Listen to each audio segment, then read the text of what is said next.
Good morning. So it's our Wednesday morning on September 15th for the morning session of our reviews of the study material for this week. And I'm joining you through a combination of WebEx meeting and also phoning in for the audio. So hopefully that will work. I apologize for the fact that we have to do it kind of syncing these two apps. There's been some recent updates, and as a result, I'm not able to get the audio from the computer to connect. So we're going to have to do a little bit of a workaround for this session. I am recording this session as it is going to be a review session for us to go through some of the material in terms of preparing for the exam. And a couple of words that I wanted to mention before we get too far further is that this week we are completing your first lab practical test and also your first exam. Both of these cover two chapters, so the endocrine system and the blood, and we are going to have until end of the week to get this completed. Both of these tests are timed, and there is a single sitting that I'm asking you to take to complete these tests. In terms of the material for the lab practical, you will have had a chance to work through all of that as you have been completing the practicals for each chapter. So it really is the same anatomy structures that you have seen before. You do have another resource to prepare for the practical test, and that is going to be to complete the practical one, which you have on this week's module as well. And this practice version allows you to have a look through every possible kind of question that might come up on the practical test. On the first practical, since there's not that many structures that we could possibly test you on the endocrine system and the blood, there is less to choose from, but especially when you move forward in your in this course and you're about to tackle practicals 2, 3, and 4, I strongly encourage that you work through the practical practice version multiple times so you get a chance to see all those possible questions that might come up. So that's about the practical. Practical, like I said, it is very straightforward. It is simply identifying anatomical structures. You will be typing in the answers. So it's not going to be multiple choice. You will be typing in the correct term for a structure that you're being asked of. And quick heads up regarding the final grade for that. Initially, you will see some kind of a score being generated automatically by the software that we're using. However, that is not going to be your final score. The final score is going to be only after I have manually reviewed through every single question for every single student, and I usually do that 3 times. So I get a set standard that's the same across the board. So once I have done that, you will have comments all over the practical test, and I will normally make an announcement as well of that is the final grade that I'm going by. This is because I do have a fair bit of flexibility that I give to you in terms of spelling errors and so on. So I'm not penalizing you on those. So you definitely have a chance to actually get quite a bit higher grade than it initially would appear. So as long as the term that you've answered makes sense, is close enough, you will get points for that, even if there are slight typos here and there. So that's all I can think of to say about the practical. And in terms of the exam today, what I have done, I have prepared a study guide for it. And this study guide, as you'll notice, misses answers here and there. There's gaps. And usually if there's something missing that is an important term or important concept that I want you to be able to recognize, be familiar with. So it really is that learning style of the act of filling in the answers to the study guide, guiding you on that and helping you to learn the important points. So what we're going to dedicate our meeting today virtually is to go through the study guide together. And I did this in our face-to-face class on Tuesday. And in that hour and 15 minutes that we had together, I think we did get through the entire study guide. That does mean keeping kind of a rather fast pace, but I have no doubt that we can do that. If you have any specific questions, if I'm moving through the material too fast, do remember you have full lecture videos available on the canvas. And I'm always happy to take the time to go through any topics that might seem challenging or confusing or that you might have questions about. So we have our weekly face-to-face meetings on Tuesdays and Thursdays. And then we have these Wednesday live online meetings as well. If outside of those times you still have questions, I am very reachable. I recommend that you reach out to me through Canvas. That is the place that I monitor very tightly. So if you have any questions about the material, you're not quite understanding it, just drop me a message.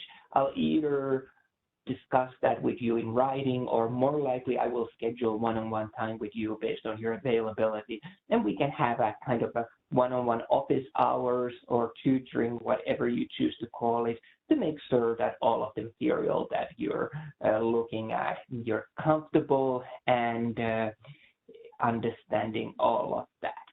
So without further ado, couple of notices, and then I'm going to jump in to go through the study guide for the exam. Again, it is time signal setting, and I am asking you to complete various kinds of activities there. These can be multiple choice, these can be matching, these can be filling in the gaps. There is even a short extra credit question in the form of a mini essay. So this is about a paragraph that you write about the topic. And the extra credits really can only bring up your overall grade. You can prepare that ahead of the time, and I would recommend writing your answer on a Word or Notepad or something like that, and then just simply copy-pasting it to your exam submission as you're taking that. That way you can save the time to things that you want to spend the time on. What else could I share about the exam? Again, I will go manually through every single answer. Usually the scores even on that go a little up. Once I finish the grading, I try to be very flexible about if you have a solid rationale, even if you didn't reach to the right conclusion or right answer, if the rationale makes sense. We can have a little bit of a room there. So really my biggest advice and biggest recommendation for the exams is that always try to answer something. That gives me also a chance to try to help you to reach your maximum potential. But if you don't give me an answer, there's very little I can dig out of zero or out of nothing to help you to succeed. So I give even partial points, even if the answer isn't quite there yet. But if it's a good attempt. So I'm going to share my screen with you. And like I said, we'll go through this study guide together. I do admit that it is going to be a little speedier process as we have quite a bit of material to go through there. But I do want to make sure that we have a chance to look through every single part of this study guide. And literally for the exam questions have been pulled from this study guide. So I really would recommend that as a resource for preparing for that. So let's have a look through that together. And the first chapter that we looked at was all to do with the endocrine system. So endocrine system was all about the hormones.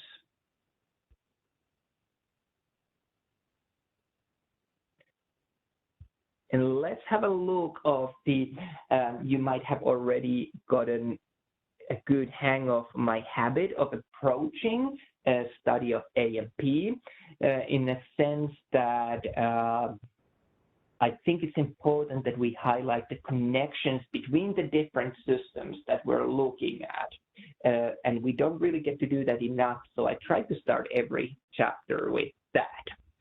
So why is endocrine system so important? Why should we dedicate time for it? That really comes down to the fact that endocrine system is one of the two body control systems. And what endocrine system does, it really connects with all other body systems. So it doesn't really matter what other systems we have, all of those have are connected to endocrine system. So we do end up having that oversight of their functions through the hormones and hormone system. So that's why it's a very important one for us to be familiar with. I mentioned that there are two body control systems.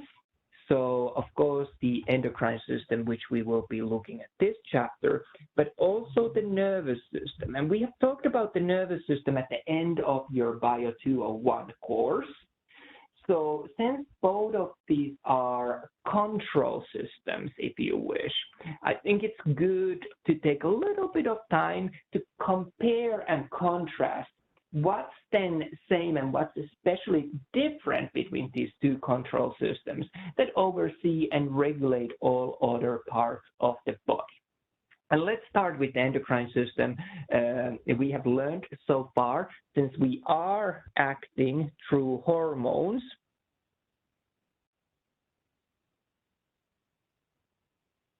how hormones ended up traveling in the body was through the bloodstream. And if these messengers, these chemical messengers, hormones, travel through the bloodstream, this will take a little longer time for these hormones to reach the target of theirs. So endocrine system is definitely slower in the speed that it takes to act on the target and do its function. But what we also notice is that these hormones tend to stick around in the body for a little while, even after the ultimate goal has been initially accomplished. So the effects of the endocrine system are much more longer lasting. So that is kind of a good summary of what is the big message here to take about the endocrine system and the way it functions. Well, if we compare that to the nervous system, and we talked about the nervous system in your Bio 201, especially towards the end of the semester on that. But you noticed that nervous system really relied on action potentials. And in addition to the action potentials, we of course had also the neurotransmitters.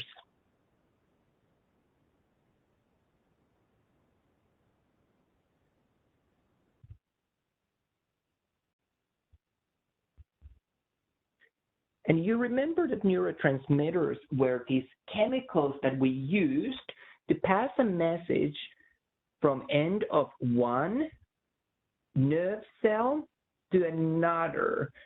So on this space between those, on this synaptic cleft, those were the chemicals that traveled this physical gap between the two. And it, of course, didn't need to be only between two nerve cells. It could be an ending of a nerve cell and then the target that we're acting on, such as we could think of, for example, a neuromuscular junction where the nerve impulse then gets transported and translated for the muscle cell.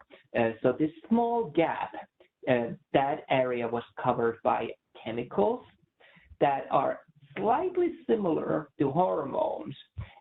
So that's the chemical part, but really the major part of the passage of nerve impulses is going to be these action potentials.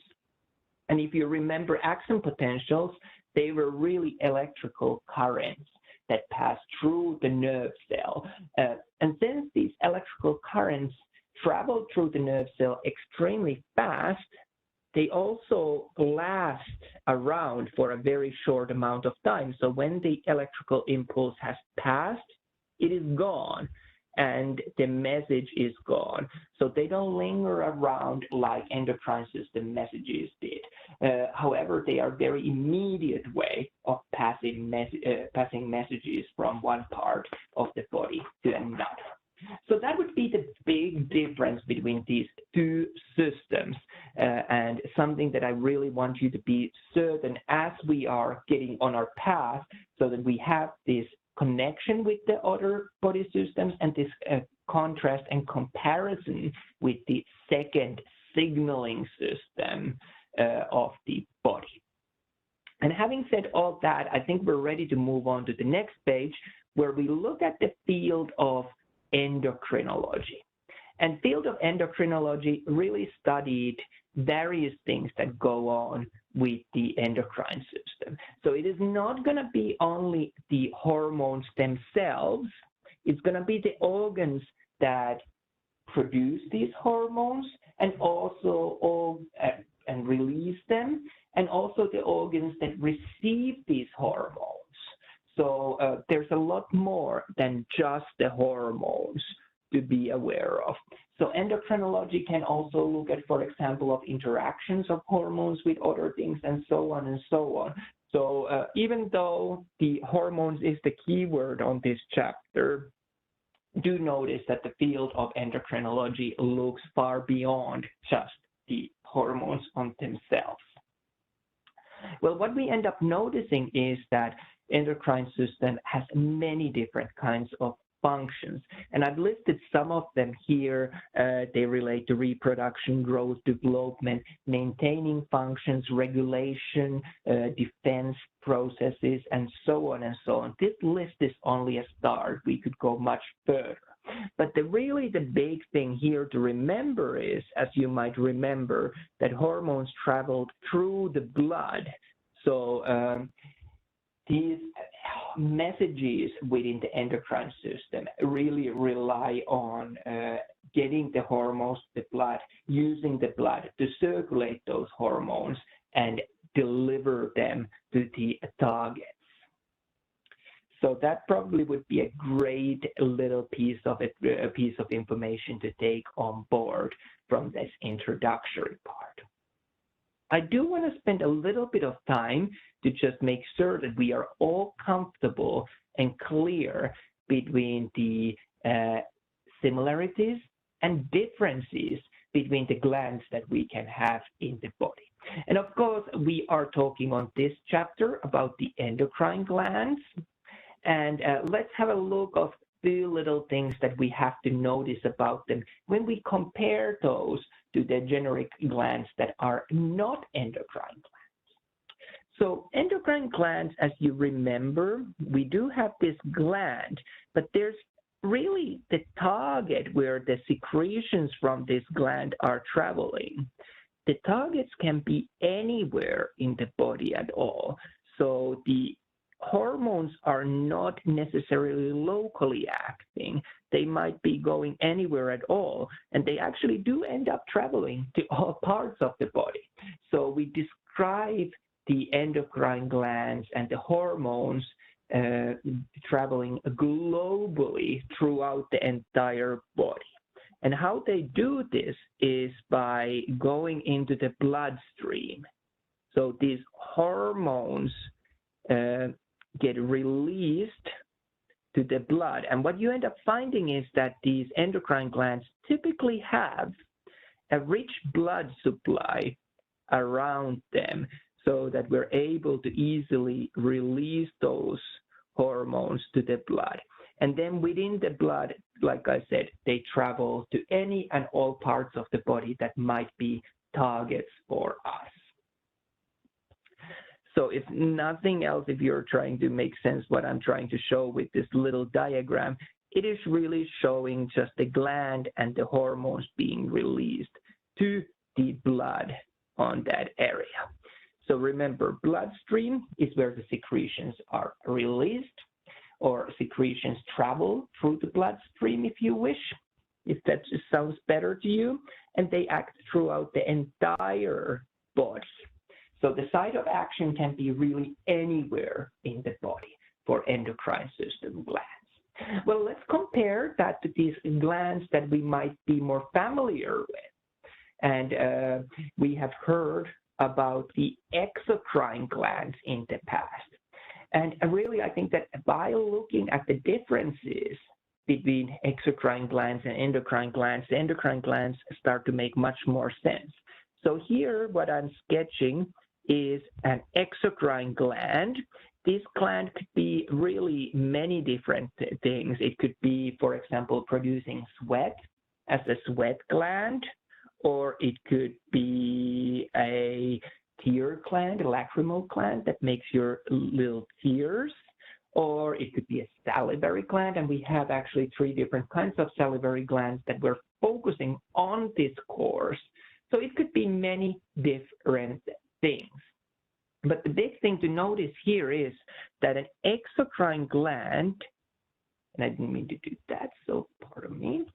Exocrine gland, what it does is that it has a duct. And this duct is where the secretions of this gland travel through, or they travel using this duct. And they travel to very close vicinity of this exocrine gland. So really it is very local how exocrine glands act. If you think of, for example, tears, which are secreted, of course, to the eye and close to the eye, the lacrimal glands are located right next to that. If you think of the salivary glands, we have 2 different kinds. They all are close to the oral cavity because the secretions are released there. So it's very much of a local action of the secretions of these glands. So through using ducts, and the target is local. So I hope that this comparison kind of helps to clarify the differences between the 2. Well, the next one that I've included is a little bit of an oddity. And you know that instructors always love when things are weird or when things are not quite obvious. So one gland that can be actually both exocrine and endocrine is going to be our pancreas. And we're going to talk about pancreas a little more, but the big role of pancreas for us on this chapter is going to be, of course, its endocrine function. And endocrine, the hormone function of pancreas, is to do all with the blood sugar level regulation through insulin and glucagon. There is an exocrine function also for the pancreas, and we will not be focusing on that on this chapter. We'll save it until we are looking at the digestive system and the physiology of the digestive system. But just to put it on at the back of your mind, if you wish, the exocrine function of pancreas is to do with producing one of the digestive secretions that help us to digest the materials that we get through our nutrients or through our food. The secretion that we get from pancreas in that sense is going to be called pancreatic juice. And this is actually the most complete digestive secretion in the entire body for the digestive system. So we will have a look of that towards a later part of this semester. So not quite yet, but something to keep on your mind, that this pancreas is a little specific gland that is capable of doing the both. Well, what I have on the next page is something that should be familiar to you from what we covered in the class, and I believe that I have also uploaded this completed diagram to you, to your Canvas course. So I will not spend time at this time going through it, but what this handout does, or this picture does, it really lists all of the endocrine glands for you that are of an interest to us on this course.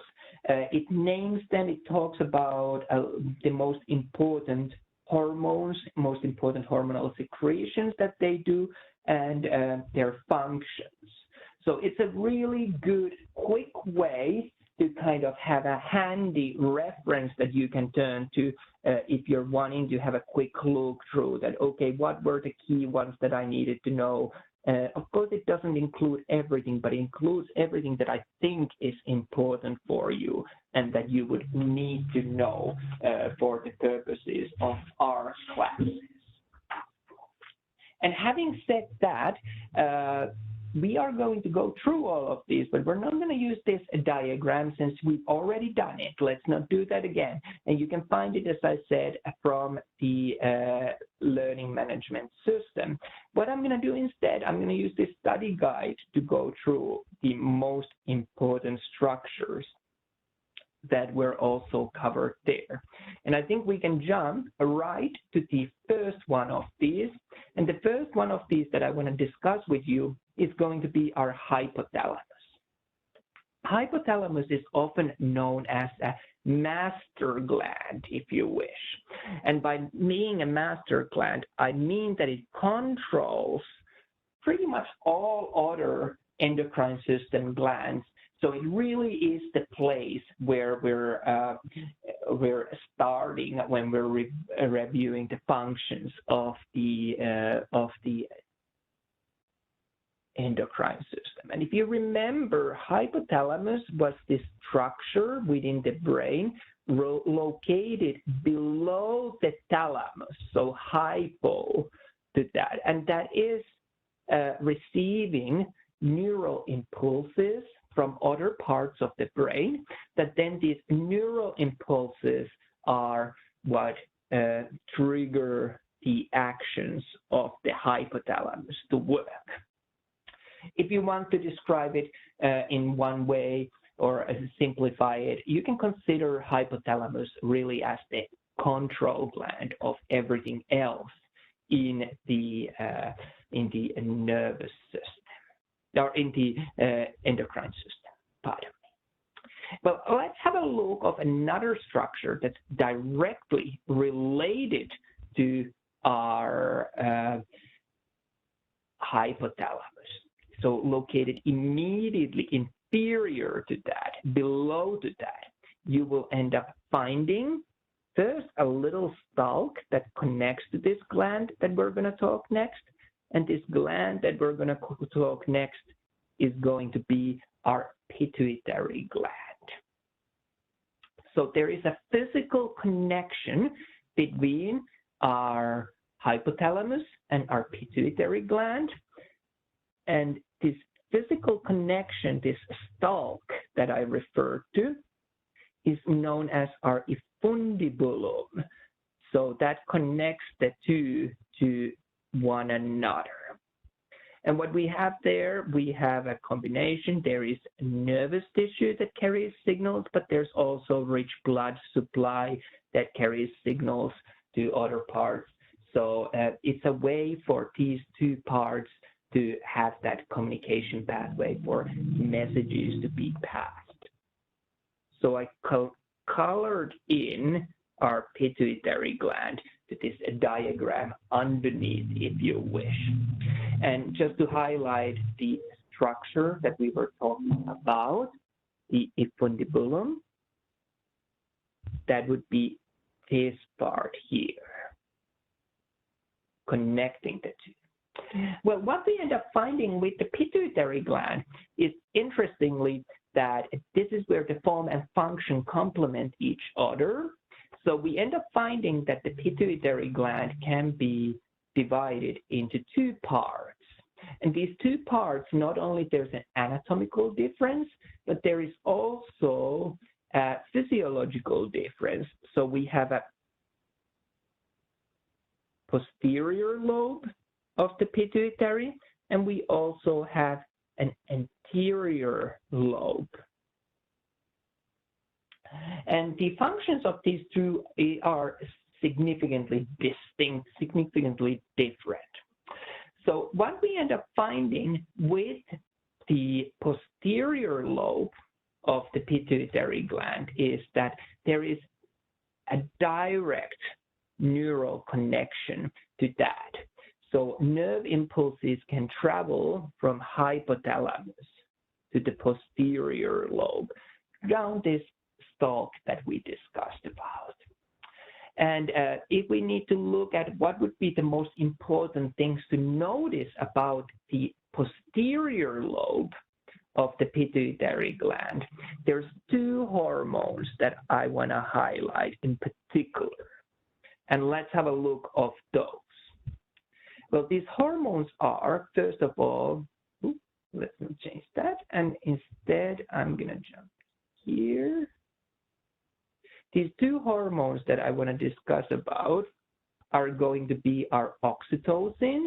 And oxytocin is a hormone that plays a role in the childbirth and also in lactation. So these are the examples of the positive feedback that we saw in homeostatic feedback mechanism loop. And if you've forgotten what homeostasis was and how this feedback mechanism loop worked, we will actually get to review that as part of this study guide. The other hormone that I want to discuss as it relates to the posterior pituitary gland is our ADH. ADH is an abbreviation that stands for antidiuretic hormone. So again, the clue is in the name. Uretic, making urine, and anti, opposite of making urine. So whenever we have high amounts of ADH being released, that has an effect of decreasing the amount of urine production in the body. So it serves to, for example, conserve fluids in the body and, like I said, put down the amount of urine output that we would have then from the body. Well, let's have a look of the anterior pituitary gland, the anterior lobe, how it's important. And one thing to notice here is that anterior pituitary gland is controlled through this posterior pituitary. So if you're wishing to make some sort of completion to this diagram, you remember that neural impulses to the hypothalamus were direct, and there could be a combination of either neural or hormonal control to the pituitary gland from there. But anterior part receives the signals only from the posterior pituitary gland. And there's a bunch of hormones that I want to discuss in relation to this gland in particular. So let's have a look at those. And the first of these hormones is going to be our growth hormone, often abbreviated simply as GH. So that might be something that you end up seeing. Don't let that throw you off. And growth hormone really does what it says on the tin. It plays a role in regulation of your growth. So times when we end up seeing high amounts of growth hormone in our body would be during the early development, postnatally, when we go through a period of rapid growth, also during the during our teenage years when you go through the growth spurt. That's when we end up finding high amounts of growth hormone. And of course, you can have too much growth hormone, which would cause, typically one of the signs and symptoms is excessive growth of you. If you have too small amounts of growth hormone, what would be one possible scenario is that the growth is not as significant, not as prominent as it should be for that developmental stage. Next, I wanted to talk a little bit about thyroid hormone or thyroid stimulating hormone. Thyroid stimulating hormone is released by the anterior pituitary gland, and that then triggers the thyroid hormone to be secreted. So it's like an extra step on a path. You remember that our hypothalamus was the master gland that controlled all others, and how it controls the thyroid gland is through the anterior lobe of the pituitary gland. So that secretes the anterior lobe thyroid stimulating hormone, which then promotes thyroid to secrete thyroid hormone. Another one, very similar concept to be aware of, is our adrenal gland hormone, which promotes the functions of the adrenal gland. Again, the adrenal gland hormone secreted from the anterior lobe of the pituitary. Two next hormones that I want to talk about relate especially to the regulation of a female menstrual cycle, but we do have these hormones present also on males, but the role that I want us to focus, and we will spend some time towards the end of the semester when we talk about female menstrual cycle, is especially important. So FSH stands for follicle stimulating hormone, and LH stands for luteinizing hormone. Both of these are released by the anterior lobe of the pituitary gland, and as I said, they played a role in the menstrual cycle regulation. So another thing, or another important hormone to notice as it relates to the anterior lobe of the pituitary. And final hormone that I wanted to highlight here is our prolactin. Again, think of the name. The clue is in the name. So lactin regulates lactation, and promotes that. So it would be driving hormonal force driving the lactation. So something to note there as well. So those are the most important hormones of the posterior and anterior pituitary gland. And like I said, we've discussed about them before. This is simply a review session to remind you of the key points to be aware for the exam. So let's move onwards and let's have a look next of the adrenal glands. And what we need to know about the adrenal glands, why adrenal glands are important, and so on. So I'm doing here a quick sketch of a human. And remember again, it's not an artistic competition that we do on this class. What I simply want you to see is that you remember we had our kidneys at our abdominal cavity towards the back of it. And kidneys were these paired organs with our right kidney a little lower than the left kidney. And of course, these on this diagram are not going to be to the scale. I'm just drawing them to emphasize something. Well, where do you end up finding an adrenal gland then? Well, adrenal gland is this kind of a pyramid-shaped structure, if you wish, located on top of the kidneys. So right there at the top. And if you think of what adrenal gland could do, there's a lot going on, but think of the name again if you want to get a starting point, secretion of adrenaline. So responses where you would need to have high amounts of adrenaline in the body. What's interesting about the adrenal gland is that, again, we can divide adrenal gland based on its anatomy into two parts. And this anatomical separation plays important role when we have a look of the physiology and the hormones that we have from this gland. So just like we had a cortex for the brain, you might remember that we talked about this outermost part of the majority of your brain being the cortex that was color-wise in the brain, the kind of a grayish area, rich in neural cells. and really the processing part, if you want to assign a rule of thumb function for this part. So that was the cortex of the brain. Similarly, adrenal gland has a cortex, and it is really this outermost part of this gland. So let's have a look of the hormones that relate to the cortex of the adrenal gland. And there is a lot of hormones that we can associate there. In fact, 25 different kinds. We're going to be focusing only on few that I want you to be aware of. So let's have a look of those. The first one that I want to discuss with you guys is going to be our aldosterone.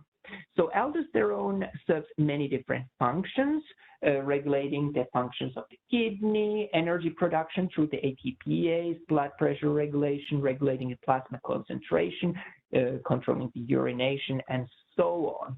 A clinical condition that I have highlighted here is a condition known as aldosteronism, when we have too much aldosterone being produced and released to the body. The second hormone from the cortex of our adrenal gland, or group of hormones that I have listed here, and I want to talk with you, is the group called glucocorticoids. And glucocorticoids contains multiple different hormones: cortisols, hydrocortisones, cortisols, cortisone, corticosterone, and so on. Their function is the regulation of metabolism, producing stress responses, and also regulating the glucose levels. So when we are going through a period of stress, our body is still able to overcome those limits of that we would normally have. We keep running thanks to the stress hormones, for example. And those are what enable us to go, if you wish, beyond the limits of the body. However, eventually there is a price to pay for that. But glucocorticoids could be a good example of that. Some of you might have either yourself taken or heard someone taking, for example, hydrocortisone or topical cortisone. These are medical ointments that you spread on a surface, and they act on that area containing these glucocorticoids. And what they do often, they help with tissue injury, these stress responses onto those sites. So they help us with recovery and healing. That's another thing that we might see these hormones being applied in a medical setting. Well, let's jump back and now shift our focus from the cortex of the adrenal gland, and we're going to have a look of the medulla of the adrenal glands, so the middle part, if you wish. And there's two things to notice from the medulla of the adrenal gland that I want us to know. First of all, I want to highlight that it's the sympathetic branch of the autonomic nervous system, especially these fight or flight responses that we're looking at here. Two hormones that I want to highlight as they relate to the medulla of our adrenal gland: epinephrine and norepinephrine. These play a role in increasing the heart rate, for example, and also helping us to distribute the blood to where it is most needed at that time. I did want to mention, while we're talking here, the hormone adrenaline. And what I want to say about the adrenaline is that you remember, again, the sympathetic branch of the autonomic nervous system, the fight or flight responses, where we are really either fighting for our survival or then trying to leave the scene, fight the scene. So it's all about those immediate survival responses. Well, let's jump onwards on our review and say a couple of words about the gonads. And gonads are really the sites of the production of the sex hormones. So we're just using this generic term at this point because, of course, we've got the differences between males and females. Let's start with the ovaries for the females. And for the females, the ovaries have two important functions. First of all, the production of the sex cells, so the egg or oocyte or ova, you might hear them sometimes, those terms being used. But in addition to production of the sex cell, what ovaries also do and what's going to be important for us is production of these two hormones, especially estrogen and progesterone. They're very important for example, in the maintenance of the pregnancy, but there is also importance for the development of the drugs. And we talked about that in our full lecture video. So if you're kind of have forgotten that, this might be a good clue to jump back there and have a look of those. In terms of the male gonads, it's going to be testes. And of course, the sex cell that the testes produce is going to be our sperm cell or spermatozoa, if you want to use the proper language. And the hormone that we're especially interested here is going for the males is going to be testosterone. And again, sometimes, or again, let's take a step back. Again, testosterone plays an important role in the human body and functioning development of human body, but it can be sometimes also misused as a doping, testosterone injections and using as an anabolic steroid. So that could be problematic. Let's have a look at the kidneys. I talked about kidneys just briefly earlier on, and it was more of as a reference to our discussion on the adrenal gland.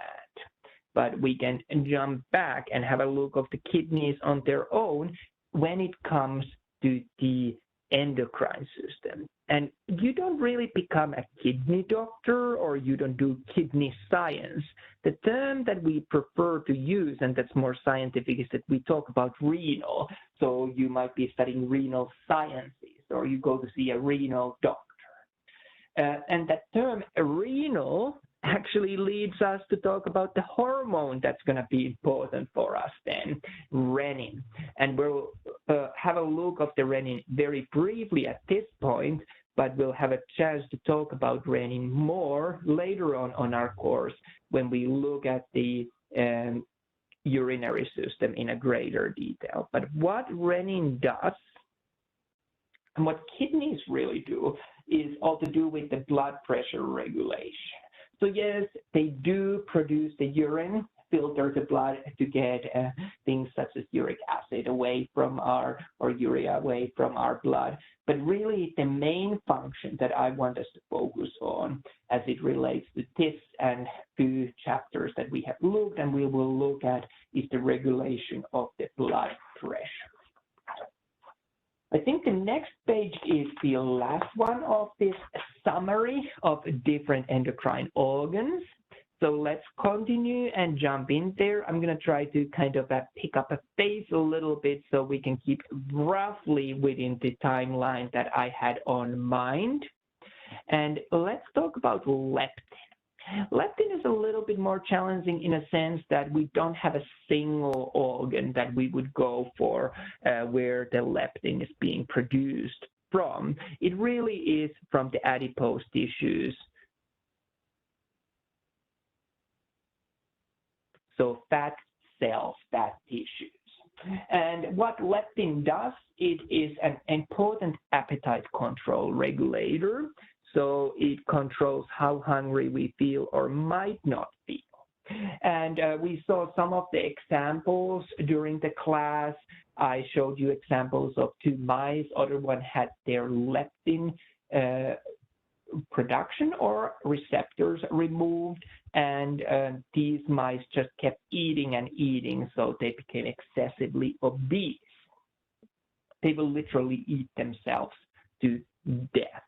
Well, we can find if an individual is excessively obese, and this is due to a hormonal issue, sometimes leptin replacement therapy can be a great strategy to treat this condition. So an important hormone to keep in mind in that sense. Let's have a look at another hormone, another endocrine gland. And this endocrine gland that we're going to be focusing next is our pineal gland. And pineal gland is located within the brain, within the third ventricle there. And I believe that in your lab practical, there is a question where we're spotting this location. Of course, there's two different answers that you could use. So as long as you give an answer, I will later on go and adjust if the automated grading does not recognize that answer as the correct answer, even though it is. The hormone produced by the pineal gland that we're interested is going to be the melatonin. And you remember the melatonin played a role in regulating your sleep-wake cycle. So individuals who have issues with sleep, for example, we would look at their melatonin levels. We might need to treat that. There is a lot of over-the-counter melatonin supplements also available for those people, for example, who do international travel across multiple time zones and may need to pharmacologically adjust their sleep-wake cycle by using this hormone. Well, let's have a look of the pancreas, and I've mentioned pancreas before as this kind of a special type of gland that serves both endocrine and exocrine functions. So, of course, for us, in terms of the endocrine functions, it's all to do with the blood sugar regulation, and the two hormones that were important there were our insulin and glucagon. So we're paying attention to that. And this really leads us to consider the clinical conditions of diabetes type 1 and type 2. Type 1 had to do all about of not producing proper amounts of insulin. So there's a production issue, and these individuals end up typically for all of their life having to take insulin injections. And type 2 diabetes was more to do with responding to this insulin is produced, but we don't respond to that. That is typically described as a late onset diabetes, comes later on your life. And we are finding that lifestyle management is extremely efficient in there. So we are able to, might be able to get that type 2 diabetes under control just by managing our lifestyle, doing changes that are more positive towards that direction.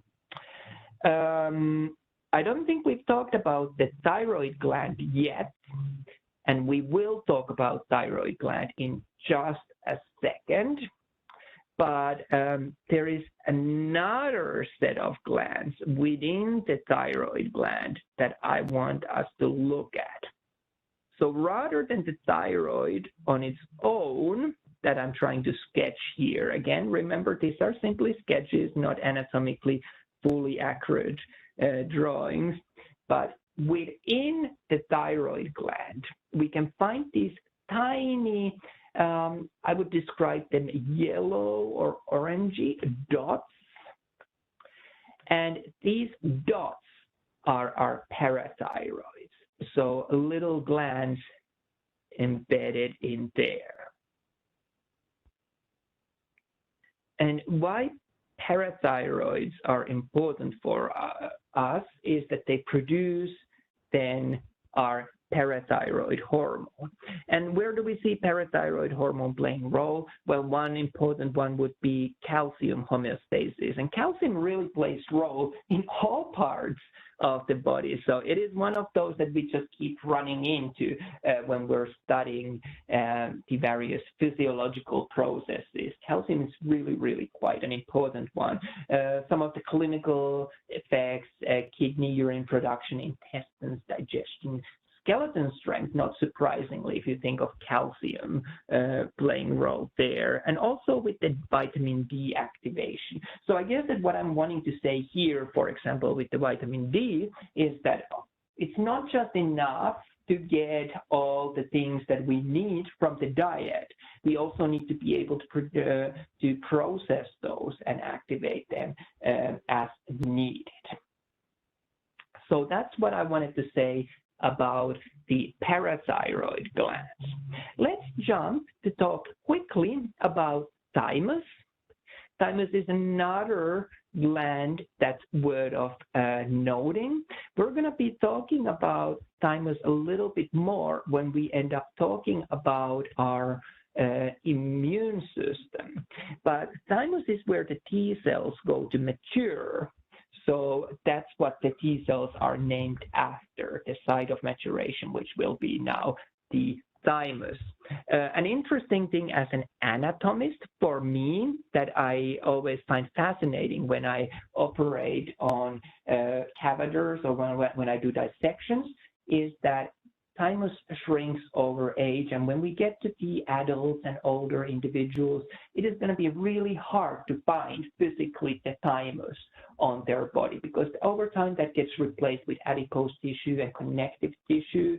It doesn't mean that thymus wouldn't still have functional role in also older individuals, but anatomically it becomes harder to find as it shrinks over a lifetime. So that's as a little as I wanted to say about the thymus, but let's jump back to our thyroid gland that we kind of started to have a look of, but didn't talk yet. We simply talked about the parathyroids. So thyroid gland, again, like I said, located at the neck. Really, it's sometimes described as being butterfly-shaped, if you wish. We can see it here. So it has these two larger lateral lobes. And then we have a part that connects these two, and that's going to be our isthmus. So the term that we've seen before there when we talked about those. What else should I say about the thyroid gland? Well, the hormones that we end up finding, we do make T3 that then gets converted into T4. The role is really in the regulation of the metabolism, so basal metabolic rate, tissue growth, development, blood pressure regulation, and so on. There are some clinical implications to consider. A condition known as Graves' disease has to do with signs and symptoms involving high metabolic rate, being kind of sweating constantly, heart rate is racing, and it's irregular. There is kind of this nervous fidgets in terms of responses that we see that are physiological cause and a constant weight loss. All of this is due to the thyroid being overactive. So one way to treat that is either by removing some of the thyroid so we're able to respond to that, or radiating some of those cells so they're no longer active, so killing those cells if you wish, and so on. So that's to note about the thyroid gland. What I'm going to do next, I'm going to jump away from these glands, and what we're going to do, we're going to revise really the remaining part of the chapter, which is not as endocrine gland. By endocrine gland, we're taking a step back and looking at more of a holistic, larger scale view? Well, we have talked about chemical messengers, and there's 3 types of chemical messengers that I want us to be familiar with. And of course, on this chapter, our emphasis has been on the hormones. These are, if you want to have a definition, I've provided one here, these long-distance chemical signals. So it is chemicals that we use to pass messages significant distances across the body, and they really traveled in the blood to all parts of the body. So large distances, chemicals used for that. But that's not the only type of chemical messengers that we have in the body. Of course, we then have autocrines. These were chemicals, again, that are secreted by the cell, and they act on that very same cell. So they trigger reactions, effects on that very same cell that secretes this. These are our autocrines. Well, we also have paracrines. They are secreted by a cell. They don't travel quite as far as hormones. They stay within the same area locally, but it's not going to be the same cell that secretes it. It's another cell close by in near vicinity that they act on. So kind of in between autocrines and hormones.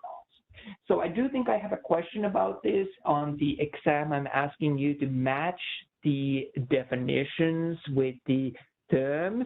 So these would be good ones to know as such, that you're able to, based on the descriptions, to match these with the terms. I wanted to talk really briefly, or just to kind of throw a reminder of the chemical properties and chemical structure of a hormone. So we can have amino acid-based hormones, steroid-based hormones, and then we have this group of eicosanoids that we're not quite sure would we classify them as hormones or paracrines. In terms of the steroids, remember, steroids are synthesized from the cholesterol. So it is important to have cholesterol in our body because that is what we use to make steroids from. However, all the cholesterol that you need, you do have your body to be able to produce it. You don't need to get extra cholesterol from your diet. And what we end up noticing is that if you get excess cholesterol from your diet, that increases your risk of cardiovascular diseases, so arteries getting clogged up and so on. So that would be a problem. Let's have a look at the actions of the hormones. And we remember, I want to remind you though, that hormones traveled everywhere in our body with the bloodstream. But that brings us to the question that, well, since if a hormone can reach all parts of the body, all cells within the body through that bloodstream, why don't all cells end up responding to that hormone? Well, that's a very good question, and the answer to that comes from the receptors. So the cell that needs to respond to that hormone has receptors on its cell membrane or cell surface or within the cell.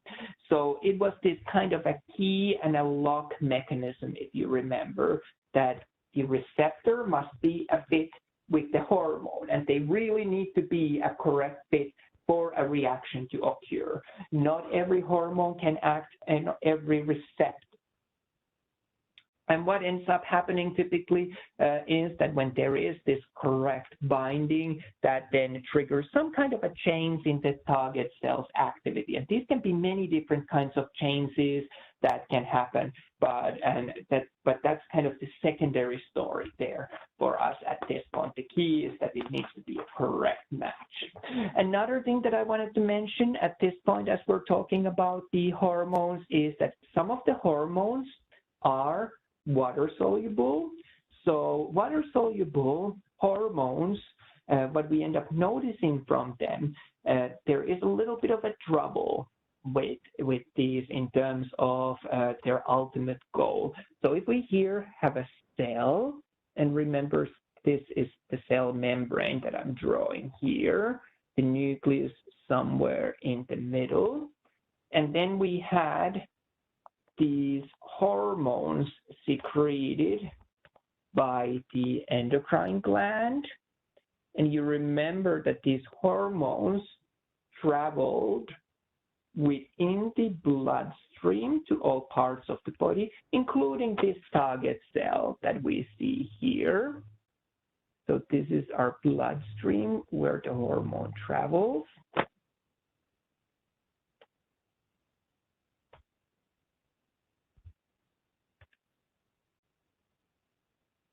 What I'm drawing with the green color is a receptor for that hormone.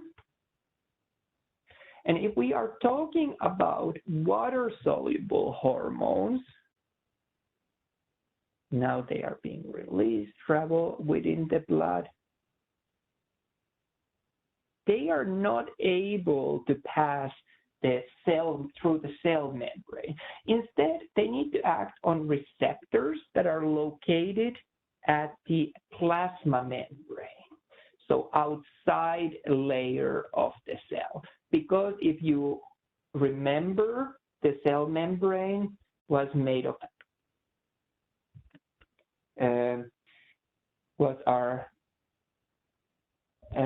made of our lipids. So it is our phospholipid bilayer, and water-soluble molecules would not be able to pass through it. So what these hormones need is they need to have those receptors on the surface of the cell, and then that triggers a secondary messenger or second messenger that travels inside the cell to do whatever the goal of that hormone is. Typically it would be to turn on certain genes or alter the activity of the cell. So in terms of activation of the genes, remember, we can consider genes as recipes in a cookery book, cookery book being analogous to DNA of a cell. You never cook every dish on a cookery book all at once. You pick the recipes that you need and then you do those. Similarly, we pick the genes that we need and activate those. So that's what this secondary messenger is able to do. It's going to go and activate the genes that we need at that moment. And that activation command comes from these hormones that were secreted by this particular endocrine gland. But we need that secondary messenger for that to happen. Well, the situation is a little easier when we are looking at the lipid-soluble hormones. Well, lipid-soluble hormones are capable of passing the plasma membrane, the cell membrane, so they can go actually inside the cell themselves. So we don't need a secondary messenger. We just can go right to where we need it, which was to activate a gene or alter the cell activity in some way. So that's where the lipid-soluble hormones are able to kind of bypass this step of secondary messengers, because they are capable of passing through those cell membranes. I also have included this kind of a nice table that I prepared for you. So it's just a copy of the notes that I provided you earlier on, comparing and contrasting lipid and water-soluble hormones. So that might be something that you can refer to if that's something that comes up or you're interested in. I promised earlier on that we're going to come back to the concept of homeostasis. You remember that we started our course by talking about some of the very, very core concepts in biology. And this was one that I emphasized and said that will not leave you. We will keep coming back. And homeostasis really referred to the maintenance of consistent internal environment. So really, the conditions inside our body need to be consistent. Whenever there's a change, that's really what our body responds to. And our body tries to keep these internal conditions very consistent. And if it is no longer consistent, we try to bring it back to what it used to be, bring it back to that consistent stage. And you've seen many different kinds of diagrams in your textbooks explaining what homeostasis is, how it works. Sometimes they are these seesaw diagrams, or they can be loop models, kind of looking like a number 8, so opposite reactions going on there. But this all can be simplified to 5 different steps. And this is the way I present the homeostasis for my students, and I think it really simplifies the process, but we keep coming back to this diagram time and time again. So it's a useful one to be very comfortable with. So we are always interested of a change of some type. And this is what I'm describing here as a stimulus, or it could be also our trigger, if you wish. So something that happens that initiates this process, some sort of a deviation from normal, what situation typically should be. And one way to consider that is that let's consider, for example, temperature of the body. You can get too cold or you can get too hot. Our body is adjusted to function within a certain range of temperatures. And if we deviate from that, what your body will try to do is to bring it back to that set of ranges that we are considering as acceptable. But first, before we can do that, change has happened. Now we need to sense it somehow. So we have sensors. Another term that could be used here is a receptor. We somehow detect it. We detect this change.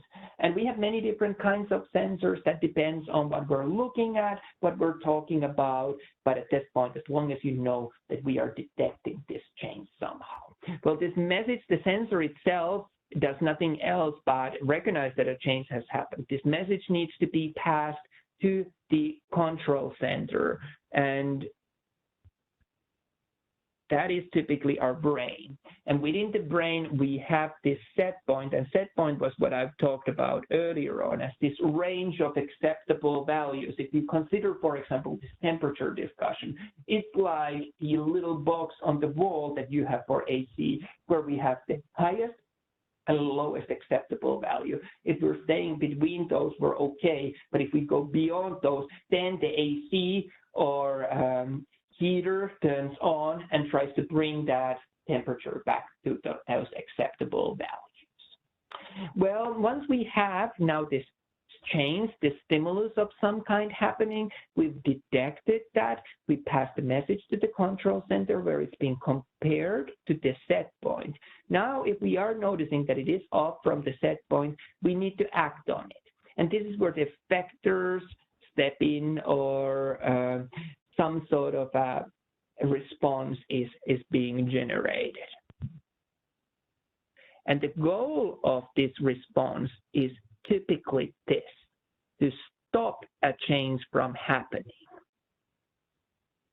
So most of the time in the body, it is this negative feedback that we end up noticing. And negative feedback is really all to do with stopping a change from happening. So the change that we saw, it wasn't keeping within the homeostasis, and that's why we're stopping it. There's only very few occasions where we see this other kind, positive feedback, taking place.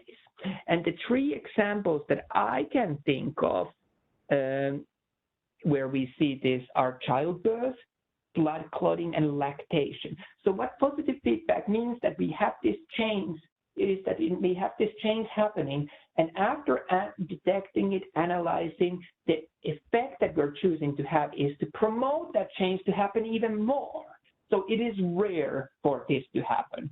Childbirth, when the baby is coming out, we no longer try to stop it. When the head of the baby is pushing against the uterine wall lining, the uterine wall lining is being stretched. Well, now, in response, detecting this stretching, the control center, the set point in the brain says that, okay, let's get this baby out. And we end up pushing more this baby with our muscles so that the head pushes even more against the uterine wall lining, which promotes even more of the contractions, pushing the baby out. So a really good example of positive feedback. The same for lactation. When the baby is suckling the nipple, that act triggers sensation, which gets processed, and the effect is to release milk.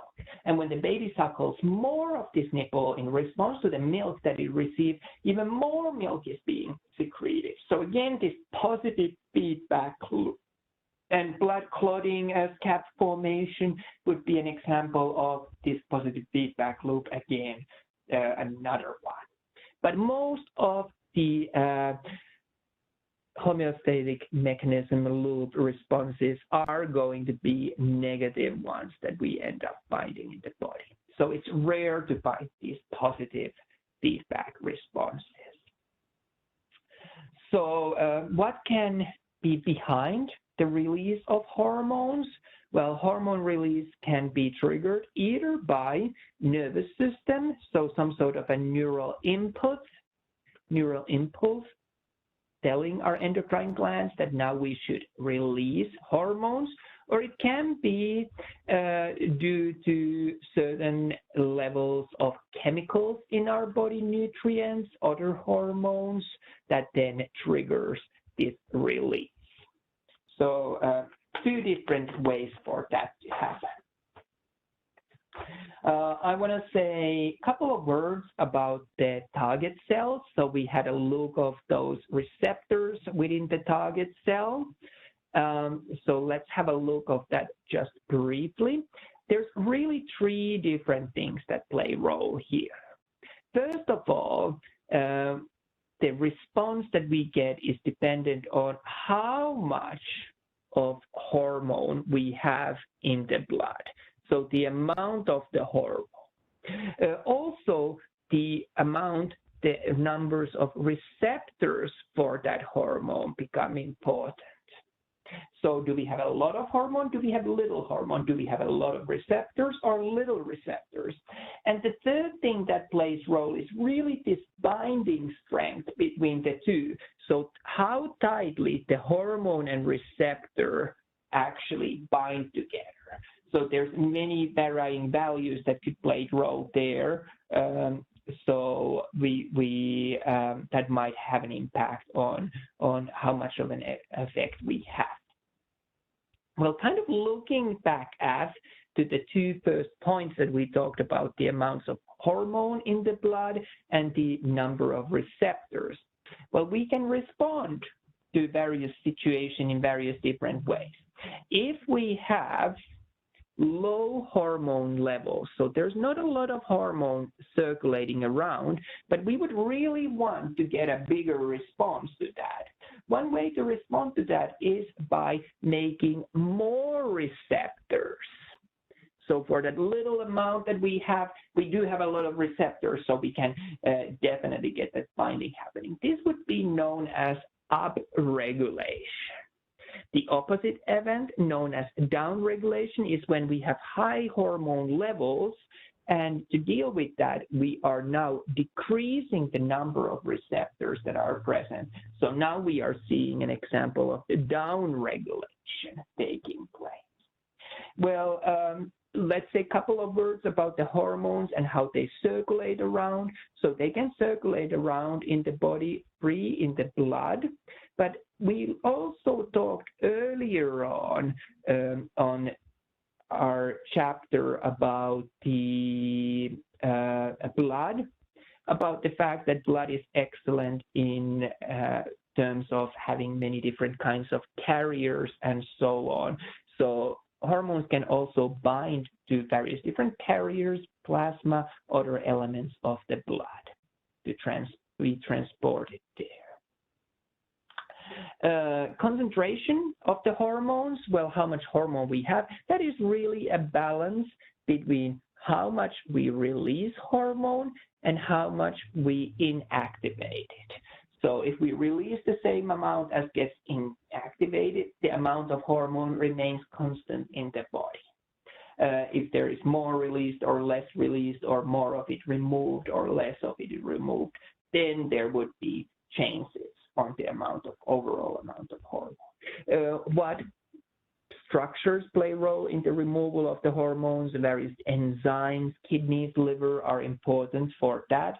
And a term that I introduced to you as half-life referred to the time that it takes for half of the amount of the hormone to be removed from the blood. So another good term to be familiar. And for the last thing to note about our terminology that could come in handy in an exam, I have three terms: permissiveness, synergism, and antagonism here for us to note. So in terms of permissiveness, we have a hormone that would have an effect, but when we add another hormone, now it's allowed to have an effect to the what it needs to do. Synergism is when two hormones actually amplify each other's effect, so we get a greater of a response than just by having those hormones individually or a sum of those hormones. By them being together, the response is even greater. And antagonism referred to one hormone blocking the actions of another one. If anyone of you does English literature, many storylines have an antagonist. So the kind of the bad guy that causes anti-actions for that storyline. And that completes everything that I had for the endocrine system. I know that we've taken a little longer than I had planned on this session.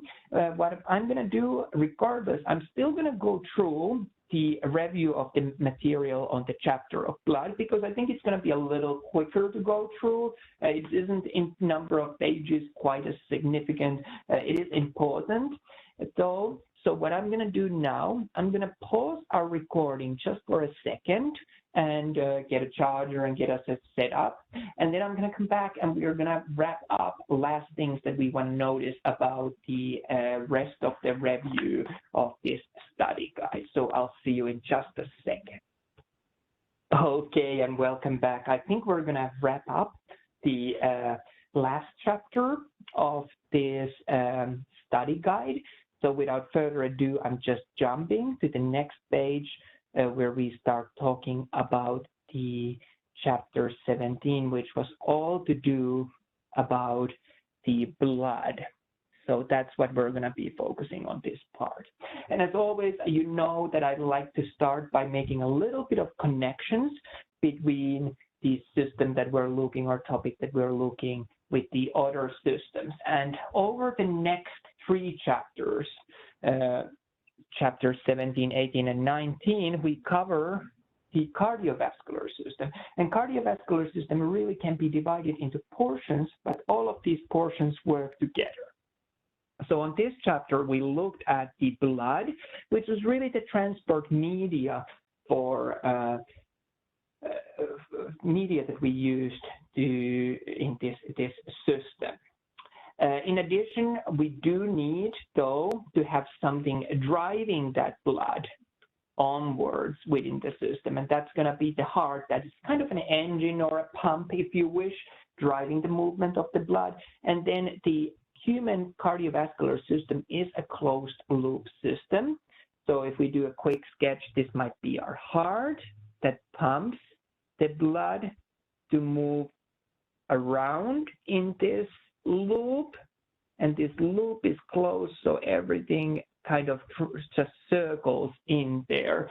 And this tubing, if you wish, would be our blood vessels. So we'll have a look of the heart and blood vessels after this exam on the next two chapters. But at this point, our focus is going to be the blood. And what you'll see is that the simplification that I gave you about the cardiovascular system being a closed loop, it's a little bit of an overgeneralization, as we will see when we talk about lymph and lymphatic system. But at this point of the course, you can just think of the cardiovascular system as a fully closed loop in the human body. A couple of things to remember. I think this would make a very nice question in the exam, that what kind of a tissue blood is. So blood would be an example of connective tissues. So it literally does, as the name suggests, connects different body parts. It's just a special type of a connective tissue. It really is often in most notes, most textbooks, described as being our internal transport system for transporting various things, such as hormones, as we saw just earlier on. Well, where is blood made of then? Blood is made within the red bone marrow, and the process of making blood, the making part of the term is poiesis, and when we talk about the blood in general, that's going to be hematopoiesis. So we're going to be seeing examples of this terminology being used time and time again. Hematopoiesis for making of the blood in general, erythropoiesis when we talk about making red blood cells, leukopoiesis when we talk about making white blood cells, and so on. Well, the next question that I have is that how much blood do you have in your body? It's about 8% of your body weight that we typically have blood in an average person. That would be about 5 liters.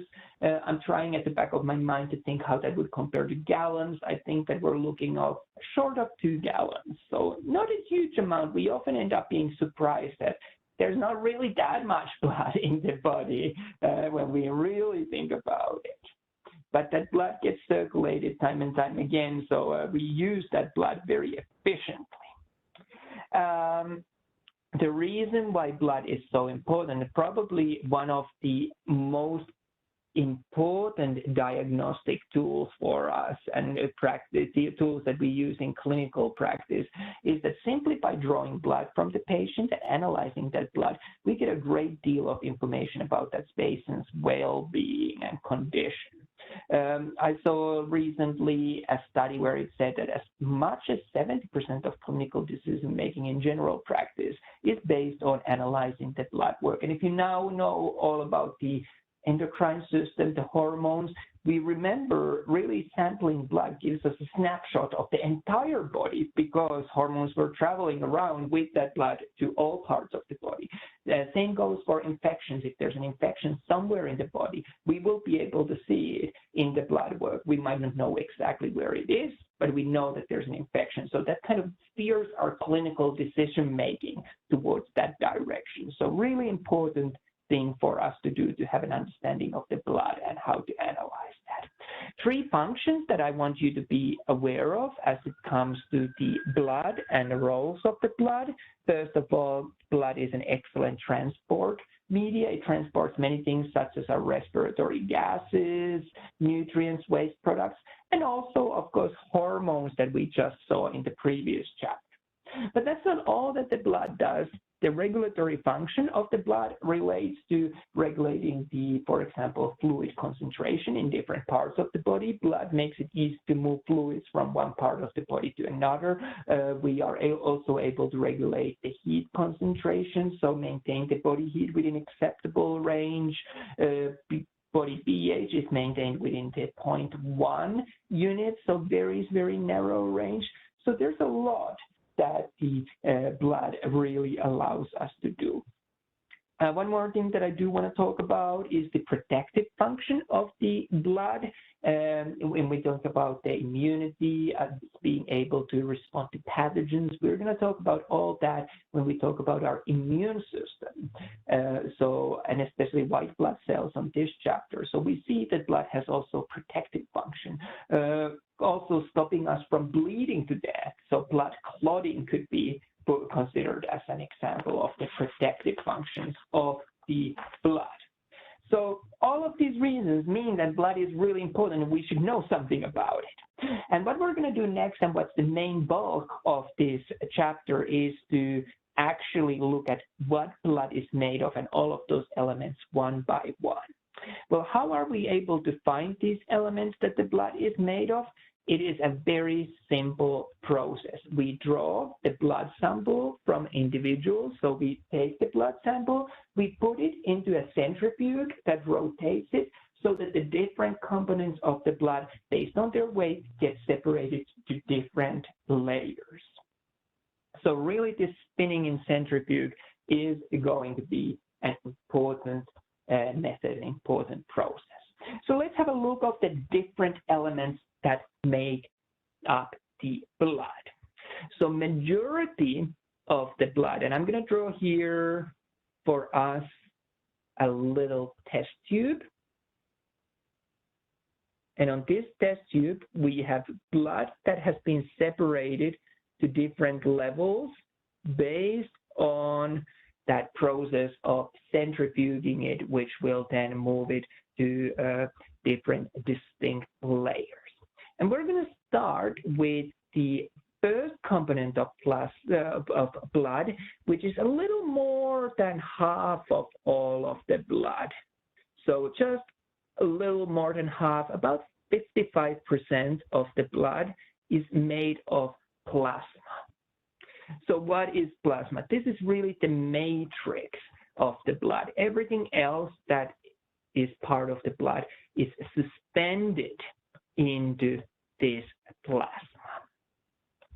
Plasma is kind of a yellowish, or I often see the term being used, straw-colored component, and it is very sticky in terms of its properties. Plasma contains many proteins. Some of the proteins that we want to know are albumin, globulin, fibrinogen, also many others, but those were the ones that I wanted to highlight here. Didn't mean to do that. In addition, in plasma, we can have many nutrients, gases, hormones, waste, inorganic ions, and so on. So we will talk later on about red blood cells as transporting oxygen, but that's not the only way how oxygen is transported. Even though most of the oxygen is transported in the red blood cells, some amount of them are also transported within the plasma. So just something to make a mental note, if you wish, that different amounts are transported in different parts of the blood. Well, everything else that is or everything else that is actual physical components of the blood that's not plasma, so all the cells or parts of the cells, they are known as formed elements of the blood. So formed elements covers everything else but plasma in the blood. And the biggest proportion of the formed elements, in total about 45% of the total blood volume, is going to be red blood cells. So we're going to start with those because they're so important component of the blood. And the proper term that we use when we talk about red blood cells in scientific language is going to be erythrocytes. I sometimes use in my notes shorthand RBC to stand also for red blood cells. But this brings us to talk about, again, this terminology. We learned that the term poiesis refers to making of something, and in this case, if we're making red blood cells, we talk about erythropoiesis. Well, let's have a look of a single red blood cell and consider what it would look like. I described it to you earlier on as looking like a biconcave disc. So it's not quite a ball. It's like a ball that has been shrunk or squashed so that it is thinner from the middle. So it's kind of a thin from the middle. You might remember that in the class I used donuts as an example when we were talking about blood types and blood type matching. Of course, red blood cells don't have a hole in the middle of them as donuts would have. But still, that's close enough. I think that we can use them to describe what the red blood cells would look in general. So I hope that that helps just when you're visualizing it. The shape of the red blood cell is important for us because this shape allows us to, first of all, carry the maximum amount of oxygen per each red blood cell in it, but also the shape allows the red blood cells to kind of squeeze through the most narrowest of the blood vessels that we might have. So the term biconcave disc referred really to the shape of the red blood cell. A couple of other interesting things to notice about the red blood cells.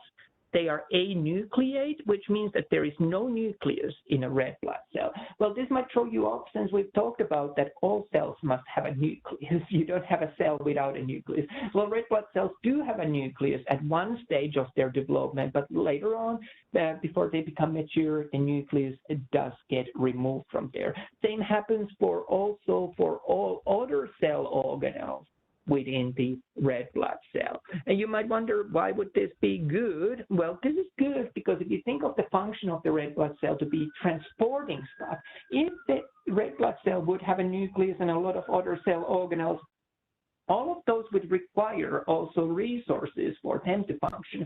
So by not having those, we do not end up using whatever we're transporting. So it's a better transport system in that sense. Let's have a look at the transportation of gases, and in particular oxygen by the red blood cell. Well, we're going to have 4 subunits of a hemoglobin in red blood cells, and this allows us to carry 4 oxygen molecules at once. And a couple of terms in terms of the color of the blood that I want us to be familiar with. When we have a blood that's rich in oxygen concentration, so there's a lot of oxygen in that blood, we talk about oxyhemoglobin or oxygenated blood. This blood is typically coming from the lungs, so it's bright red in color. So it really is transporting a significant amount of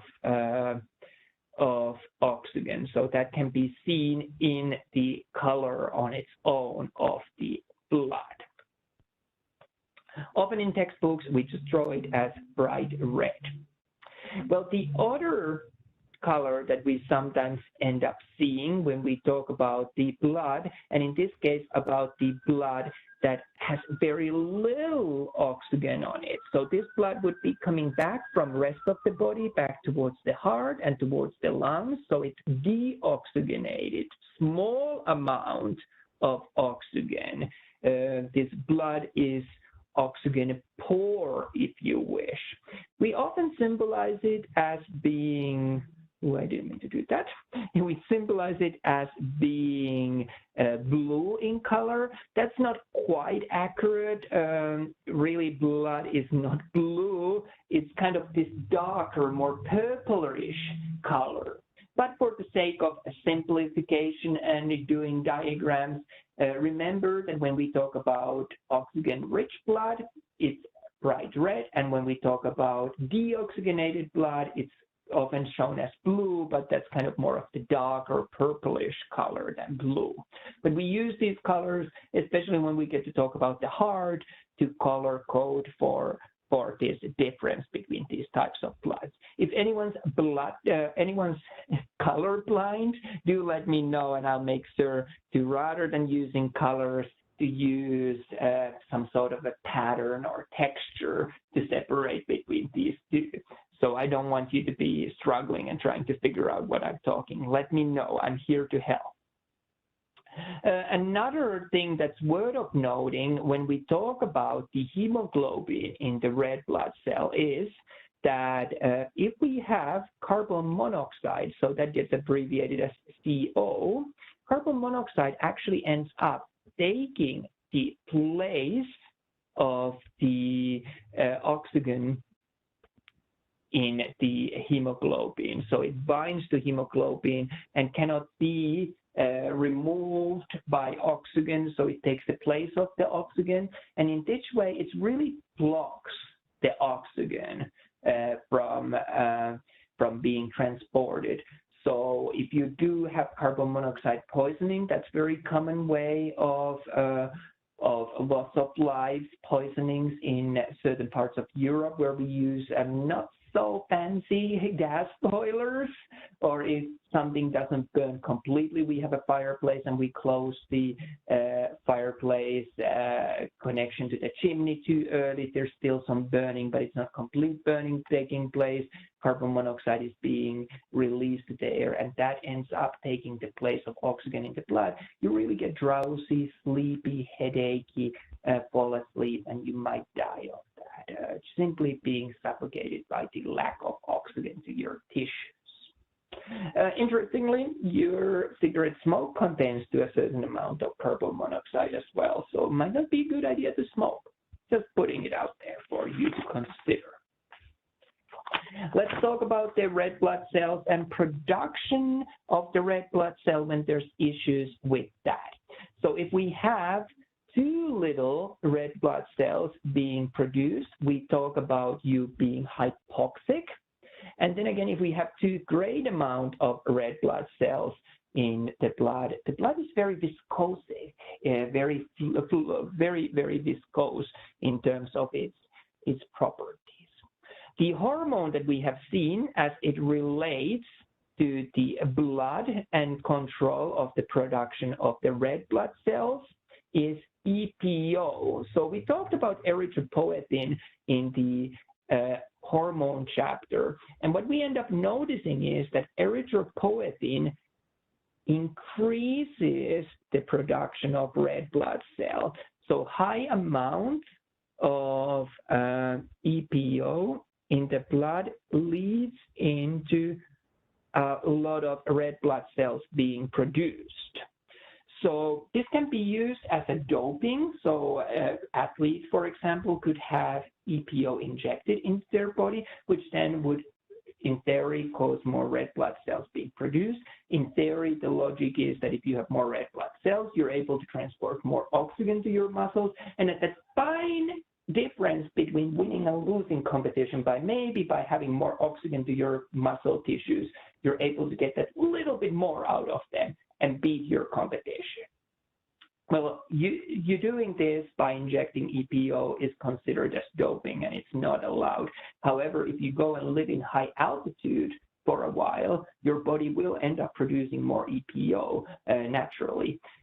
So that would be okay. So we see a lot of athletes going to high altitude training before important competitions, for example. The other thing to notice is that we do need to have our diet in place, and really we need to get everything that we're supposed to get from our diet. For example, if you're not getting enough iron or amino acids, lipids, carbohydrates, that will have effects on your well-being and also on the blood. So some of us do end up taking supplementary iron supplements and so on.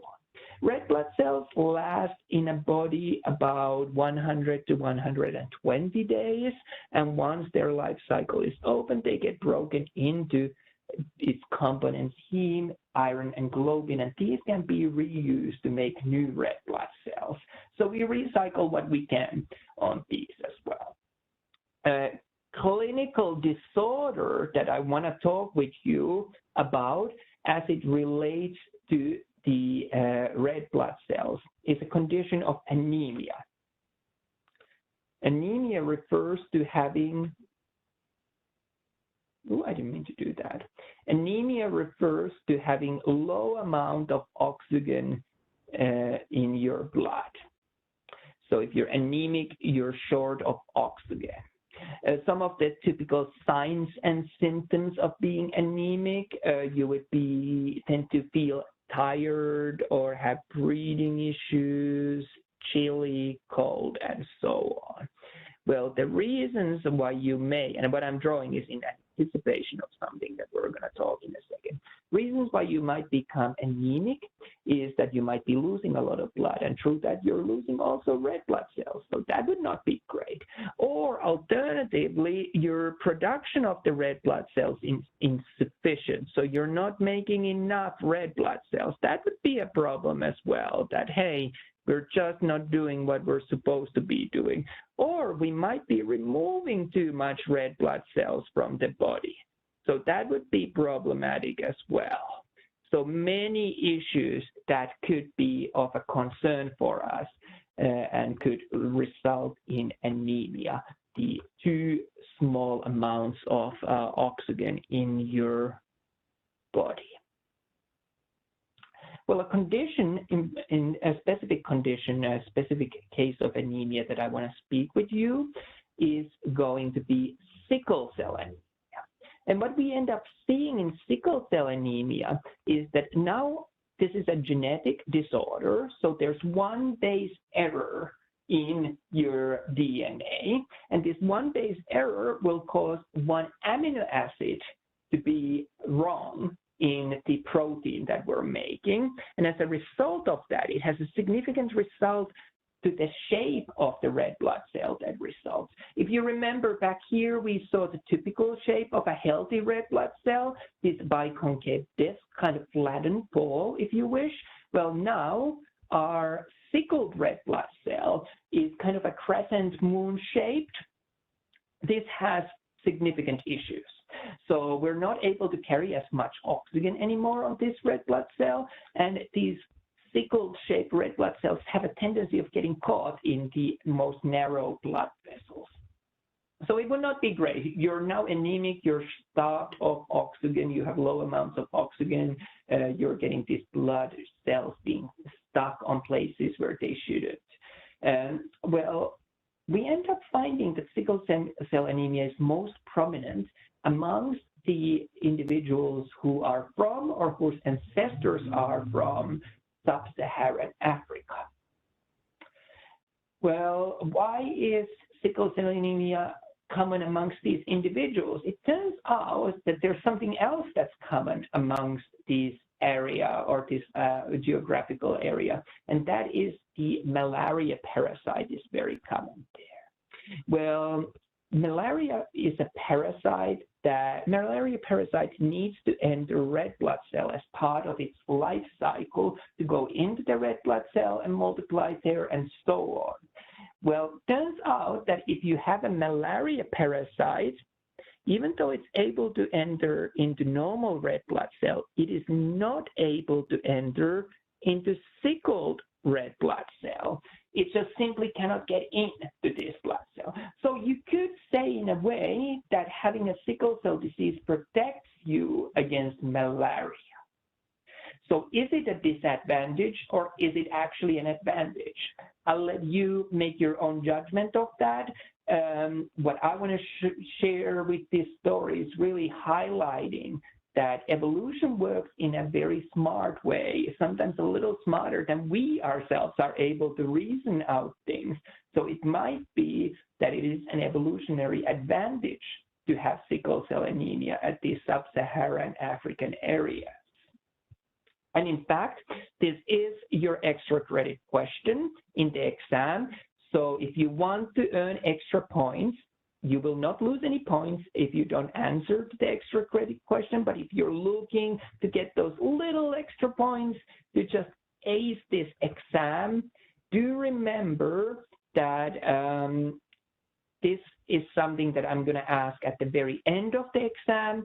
I'm asking, what is sickle cell anemia? How does it happen? You remember that was the genetic mutation of one base that caused that one amino acid being different in the protein, and that caused the shape of the red blood cell to be sickled or crescent moon shaped, if you wish.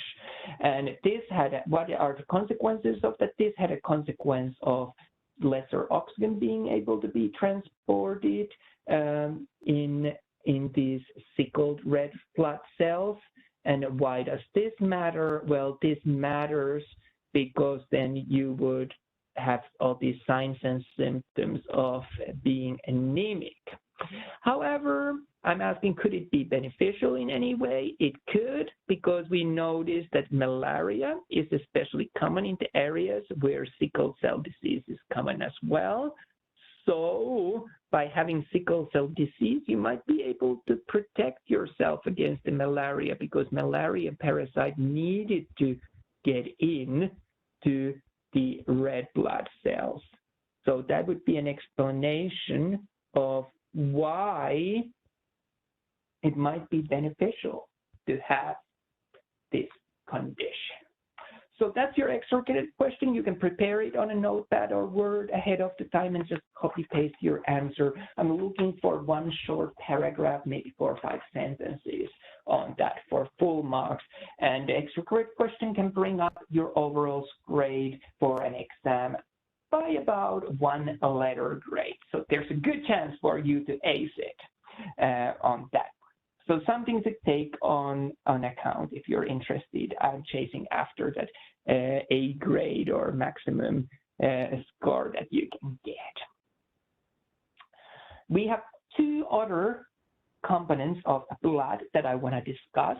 And the next component of the blood that I want to discuss with you guys is going to be our white blood cells. So again, the proper term that we use, rather than talking about white blood cells in scientific language, we talk about leukocytes. I abbreviate white blood cells as WBC a lot of the time. Remember, again, if we talk about production of the white blood cells, so the term for production of the blood cells was poiesis. And now that we're talking about making white blood cells, it's going to be leukopoiesis. I hope that that helps and makes sense.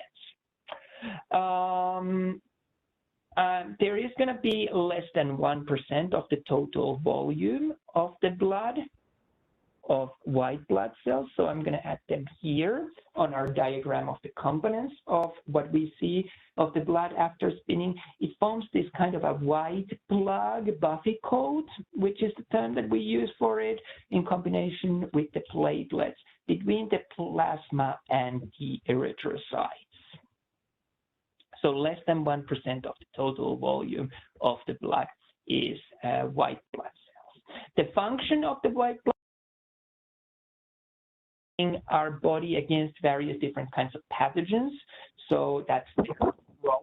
And there's 5 different types of white blood cells that you should know: neutrophils, eosinophils, basophils, lymphocytes, and monocytes. I'm not asking you to recognize these in the exam, but in the practical exam, you are asked to be able to tell one from another. And you do have good pictures in our lecture notes, in our lecture videos, and also on the practice practicals. So you should be able to go back to those and be able to learn to recognize each one of these types of white blood cells. In terms of when we talk about lymphocytes, just a note that T cells mature at thymus, B cells mature at the bone marrow.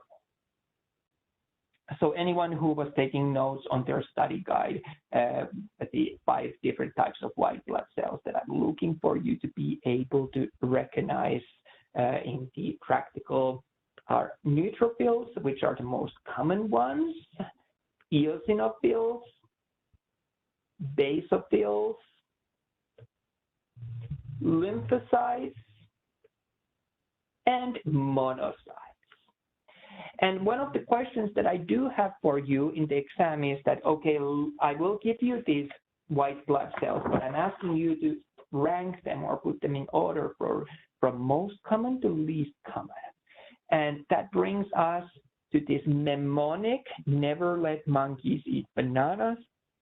So that lists these white blood cells from the most common to least common, neutrophils being the most common, basophils being the least common.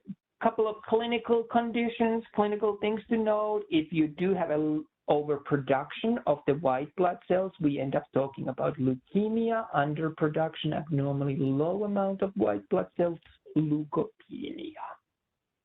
And the last of the elements of the blood that we have not yet talked about is going to be our platelets. And platelets, again, less than 1% of the total volume of the blood, located within the same buffy codes that we saw.